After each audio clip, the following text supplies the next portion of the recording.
Satnam साहिबंदगी रामायणी number 57। यहाँ पर आपको बताया जाएगा ब्रह्मलोक तथा स्वर्गादि लोकों पर कथन, यानी उसके बारे में सदगुरु ने क्या कहा है ये आप जानिए।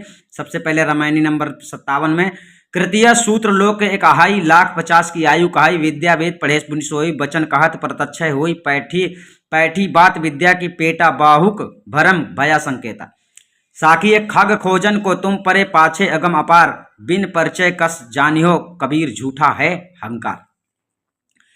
अब आइए जानते हैं सदगुरु कबीर साहब सदगुरु कहते हैं कि पंडित विद्वान लोगों को कहना है कि एक ब्रह्मलोक अर्थात ब्रह्म का लोक और स्वर्गादि इंद्रादि देवों का लोक कहा जाता है। वहां गए जीवों की आयु दिव्य वर्ष के अनुसार 50 लाख वर्ष की है, अर्थात स्वर्गादि लोक में गए जीवों की आयु हजारों वर्षों की होती है।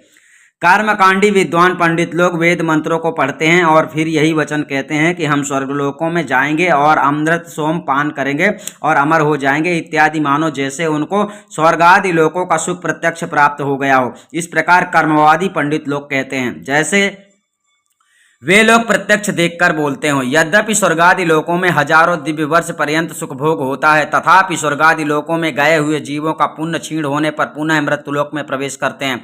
इसलिए ब्रह्मलोक पर्यंत सभी लोग पुनरावर्ती हैं, अर्थात आवागमन के स्थान है, क्योंकि स्वर्गादि लोकों में गए जीवों का पुनः मृत्युलोक में आना होता है। वहां पर सदा के लिए मुक्ति नहीं होते हैं।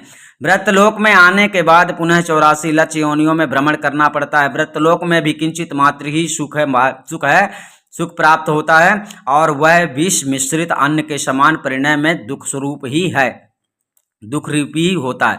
अतएव स्वर्ग मृत्यादि के सुख के लोभ से अखंड अक्षय सत्य सुख जो महाचेतन परम पुरुष परमात्मा के प्राप्ति से प्राप्त होता है उससे विमुख होना है, क्योंकि मनुष्य शरीर से जीव उस परम पुरुष परमात्मा को प्राप्त हो सकता है, अन्यथा नहीं। स्वर्ग ब्रह्म लोक आदि के सभी सुख बाधक और विनश्वर हैं, इसलिए विनश्वर मायक सुख के लोभ से अविनाशी सत्य मोक्ष सुख से विमुख होना जिज्ञासु बुद्धिमानों का कार्य नहीं है।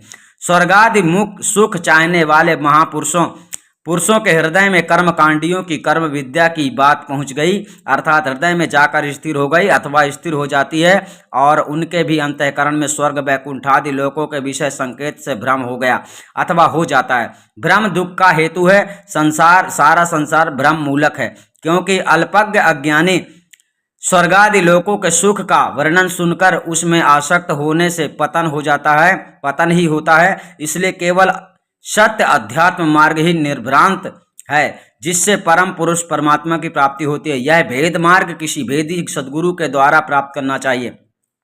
सदगुरु कहते हैं कि हे भाइयों, तुम लोग कल्पना रूप आकाश में उड़ते हुए मन रूपी पंछी को खोजने के लिए पीछे पड़े हुए हो, परंतु साधन और परिचय के बिना उसका पकड़ना अगम है और अपार है, अर्थात वह पकड़ में नहीं आ सकता है, क्योंकि परिचय के बिना कैसे जानोगे। इसलिए सदगुरु कहते हैं कि ऐसी स्थिति में तुम्हारा अहंकार झूठा अर्थात मिथ्या है।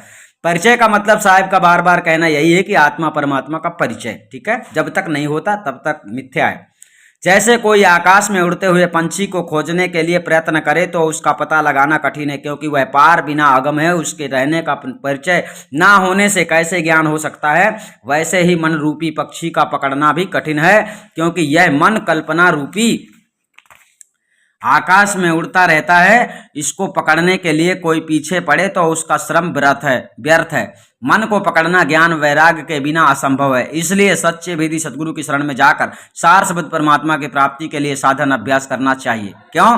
क्योंकि सतगुरु से ही आपको सार शब्द की प्राप्ति होती है। सतगुरु के बताए मार्ग पे आप चलोगे तभी आप उसके अधिकारी बनोगे। यही आपकी सबसे बड़ी साधना है। आप ऐसा कभी मत सोचना कि कभी भी सदगुरु कबीर साहब ने ध्यान करने के लिए बोला, ऐसा कभी नहीं बोला।